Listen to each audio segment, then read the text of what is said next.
안녕하세요. 문닫지마입니다. 조금 긴 내용을 준비하느라고 시간이 좀 걸렸는데 관심 있으신 분들은 봐주시면 좋을 것 같고요. 지금부터 설명드리도록 하겠습니다. 올해 로제 떡볶이가 엄청난 히트를 치고 있죠. 개그맨 김민경 씨가 나 혼자 산다에서 로제 떡볶이를 먹은 이후로 유명해지게 됐는데, 여기서 나온 배떡이라는 브랜드를 먹으면서 이곳의 체인점이 빠르게 늘어났는데요. 이런 효과 때문인지 최근에는 배떡의 광고 모델 계약까지 하게 됐네요. 로제 떡볶이 전문점 뿐만 아니라 일반 떡볶이를 팔던 업체들하고 다른 메뉴를 팔던 업체들까지도 유례가 없을 정도로 모두 다 로제 떡볶이를 출시해서 판매를 하고 있는데요. 올해 유행한 로제 떡볶이에 대해서는 제가 따로 다뤄보도록 하겠고요. 오늘은 과거 2010년에서 2020년까지 어떤 음식들이 유행했었는지 한번 알아보도록 하겠습니다. 여러분들도 함께 보시고 어느 정도 트렌드를 파악하는데 도움이 되셨으면 좋겠다는 마음에서 준비한 내용이고요.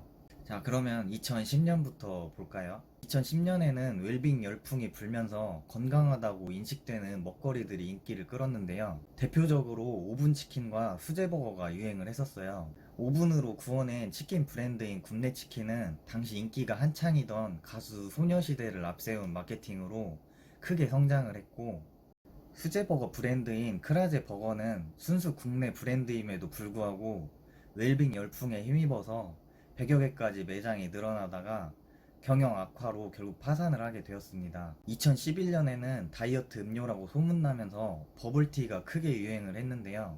지금 보시는 이 누님이 들여와서 공차를 성장시키고 지분 65%를 340억에 매각해서 큰 성공을 거두었죠. 공차는 지금까지도 자리를 잘 잡아서 대부분의 공차 매장이 잘 되고 있고, 공차 평균 매출액을 보니까 2019년 기준으로 전국에 500여 개 정도 매장이 있는데 1년에 4억 4천만 원 정도 매출이 나오고 있는데요. 이걸 한 달에 계산해 보니까 약 3,700만 원이 넘는 매출이 나오는데, 카페에서 이 정도 매출이면 대단하죠. 참고하시면 좋을 것 같고요. 2012년에는 이거 기억하시나요? 닭강정이죠. 제가 예전에 했다가 망한 아이템인데요. 1,000원치씩 이렇게 컵에다가 담아서 파는데 박리담회를 해야 하는데 갑자기 워낙 많이 생기다 보니까 경쟁이 심해서 딱 한 1년, 1년 반 정도 전성기 보내고 거의 사라진 것 같아요. 닭강정과 더불어서 고로케도 잠시 유행을 탔었는데요. 이것도 제가 했던 가게 주변에 잠시 생겼다가 저와 함께 운명을 같이 했습니다. 더 얘기하면 짜증나서 바로 다음으로 넘어가도록 하겠습니다. 2013년 유행 음식은 지금도 큰 인기를 유지하고 있는 눈꽃빙수인데요. 대표적으로 설빙이 있죠. 가맹 사업을 시작하고 1년도 되지 않아서 무려 400개의 가맹점을 냈는데요. 기존에 얼음만 갈아서 나오던 팥빙수와 다르게 우유 얼음을 아주 곱게 갈아서 눈꽃빙수라는 이름하고 굉장히 잘 어울리는 빙수죠. 눈꽃빙수 여파로 카페마다 눈꽃빙수를 만파는 곳이 없을 정도로 선풍적인 인기를 끌었었어요. 물론 지금도 굉장히 잘 되고 있고, 설빙이라는 브랜드 자체가 요즘에는 냉난방 시설이 잘 돼 있다 보니까 빙수라는 이 제품 자체가 계절을 예전보다는 많이 안 탄다고 하더라고요. 네, 다음으로 넘어가서 2013년에 유행했던 또 다른 아이템은 스몰비어인데요. 이때가 웰빙 열풍에 이어서 1차, 2차, 3차까지 가는 이런 음주 문화가 사라지기 시작할 때죠. 술을 마실 때 간단하게 먹고 가는 추세로 바뀌기 시작하면서 이렇게 보시면은 예쁜 잔에 저렴하고 간단한 안주랑 생맥주를 먹는 감성이 맞아 떨어지면서 크게 유행하기 시작했는데요. 현재까지도 이런 스몰비어 형태의 술집들이 번화가나 동네 상권 할 것 없이 큰 사랑을 받고 있죠. 2014년에는 프리미엄 김밥이 크게 유행을 했는데요. 김밥에 제육이나 소불고기 등 기존의 덮밥으로 먹을 수 있는 음식들을 김밥에 야채와 함께 푸짐하게 넣어서 판매하면서 이때부터 프리미엄 김밥 시장이 생겨나고 현재까지 자리를 잡고 있습니다. 대표적인 브랜드로는 여기 보시는 브랜드들이 있고요. 김밥이 아무래도 가격이 저렴하다는 인식이 있어서인지 프리미엄 김밥들이 맛은 있는데 저는 자주 사 먹으려는 생각이 들지는 않더라고요. 결론은 김밥을 저 돈 주고까지 사 먹어야 되나? 뭐 그런 생각이라는 거고요. 맛은 있습니다. 다음은 2015년으로 넘어가서 2015년에는 저가 커피가 유행을 하기 시작하면서 정말 많은 브랜드들이 생겼는데요. 현재는 저가 커피 체인점 가장 많은 곳 4곳만 계산해도 1000개에 달한다고 합니다. 이외에 브랜드들과 개인 점포까지 따지면은 지금의 2배 이상은 나오겠죠. 요즘에는 보면 개인 점포가 더 많은 것 같긴 하더라고요. 저가 커피 시장이 이렇게 커졌는데 막상 소비자가 선택하는 커피는 역시 기대를 저버리지 않고 스타벅스네요. 커피 좋아하시는 분들이 정말 많아졌는지 코로나 와중에 15% 늘었다고 해요. 우리 형님, 누님, 동생들 정말 대단하십니다. 아까 이 내용 보시면은 MZ세대가 선호하는 카페 브랜드라고 써 있는데 MZ세대가 정확히 뭔가 궁금해 하시는 분들이 있을 것 같기도 하고 저도 좀 궁금해서 한번 알아봤는데 네, 여기 보시면은 밀레니얼 M과 제너레이션의 Z가 합쳐진 말이라고 하네요. 80년대 초부터 2000년대 초까지 출생한 세대로 국내 인구의 34%를 차지한다고 하고요. 좋아하는 것에 투입하는 돈이나 시간을 아끼지 않는 성향. 이게 딱 저 같은데 MZ 세대 맞나 보네요, 저도. 이 MZ 세대 사이에서 유행하는 게 사회 주류 문화로 자리 잡는 데까지 1년 정도밖에 걸리지 않는데요.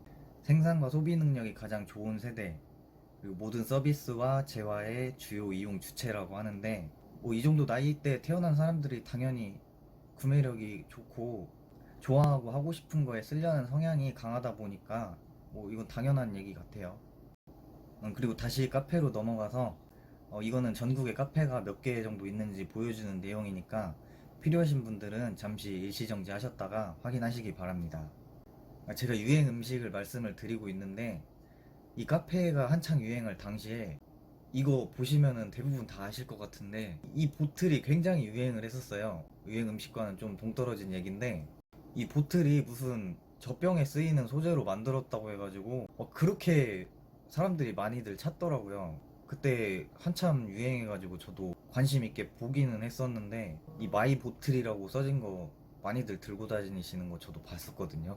한때는 이제 품귀가 발생을 해가지고 뭐 공동구매 가격이 이렇게까지 올랐다고 해요. 그냥 이런 것도 유행했었다. 그냥 추억 한번 회상시켜드리려고 보여드린 거고요. 다음은 2016년도입니다. 거의 뭐 이건 모르는 사람이 없을 정도로 유명한 음식이죠. 대왕 카스테라. 아마도 제가 알고 있는 유행 아이템 중에 제일 빨리 사라지지 않았나 하는 생각이 들어요. 저는 개인적으로 아쉬운 게 제가 이걸 먹어본 적이 한 번도 없는데 줄 서는 거를 질색을 해서 평소에 뭐 줄 좀 사라지면 사 먹어야겠다고 생각한 사이에 거의 다 폐점해 버려가지고 한 번도 못 먹어봐가지고 아쉽습니다. 저도 카스테라 좋아하는데 이 유명한 프로그램 때문에 없어졌죠. 정말 비운의 음식이라고 생각을 해요. 네, 점점 최근으로 넘어오고 있는데요. 2017년도에는 핫도그가 가장 인기 있는 아이템이었는데요. 간식으로 한 번씩 먹으면 바삭하고 맛있죠. 말 그대로 핫도그 광풍이 불었다고 할 정도로 핫도그 체인점이 많이 생겼었는데 14개 브랜드가 핫도그 프랜차이즈 시장에 뛰어들었다고 해요. 이 중에서 명랑 핫도그가 대표적인 체인인데 가장 먼저 생긴 체인이기도 하죠. 유사 브랜드가 그렇게 많았는데 현재는 거의 없어졌죠. 명랑 핫도그는 아직까지도 잘 살아남아서 찾아보니까 작년 기준으로 전국에 644개의 가맹점을 가지고 있네요. 자, 이때쯤 해서 떡볶이 시장에서도 변화가 좀 있었는데요. 여러분들 동네마다 있던 떡볶이 가게 이름이 뭐였는 줄 아시나요? 네, 아따리죠. 아따리 어느 순간 갑자기 감탄떡볶이란 이름으로 바뀌었는데 그 이유가 보시는 것처럼 그 대표 부부가 이혼 소송을 하면서 상표를 그 여자 대표님이 가지고 가면서 못 쓰게 됐어요. 그래서 전국에 있는 아딸떡볶이 간판을 무료로 감탄떡볶이라는 이름으로 바꿔주기도 했고요. 이 시기와 맞물려서 매운맛이 트렌드로 자리 잡으면서 신전떡볶이가 앞달이 있는 동네 상권에 자리 잡게 되면서 상당히 유행을 했고 아직까지도 동네마다 신전떡볶이를 어렵지 않게 찾아볼 수가 있게 됐죠. 2018년에는 방송을 통해서 유행한 음식들이 대부분인데요. 화사가 먹은 곱창, 이영자 씨가 방송에서 휴게소에 들르면 먹는다는 소떡소떡, 그리고 방송국에서 인기 아이돌들이 먹어서 화제가 된 인기가요 샌드위치까지 상당히 인기를 끌었는데요.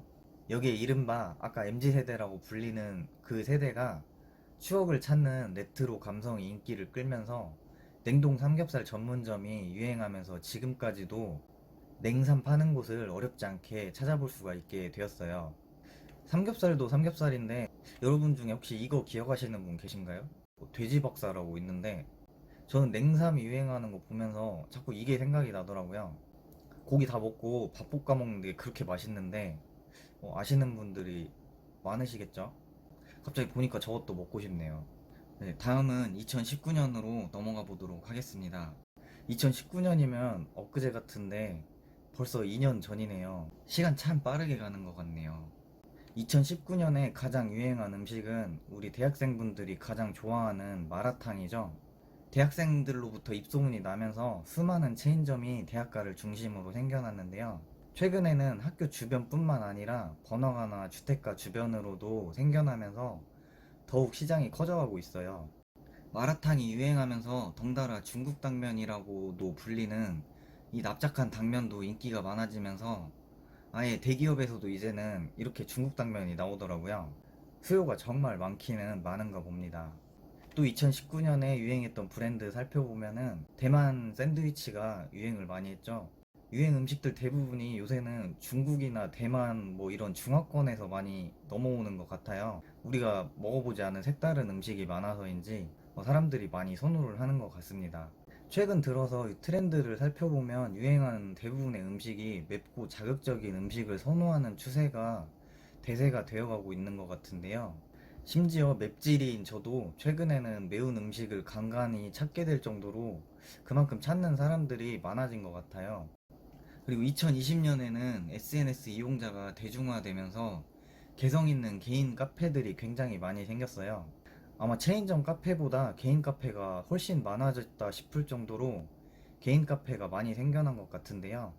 작년에는 코로나 이슈가 워낙 크다 보니까 달고나 커피와 크로플 외에 특별히 창업시장에서 유행했던 음식은 찾아보기가 조금 어려웠습니다. 지금까지 10년 정도 유행한 음식들에 대해서 알아봤는데요.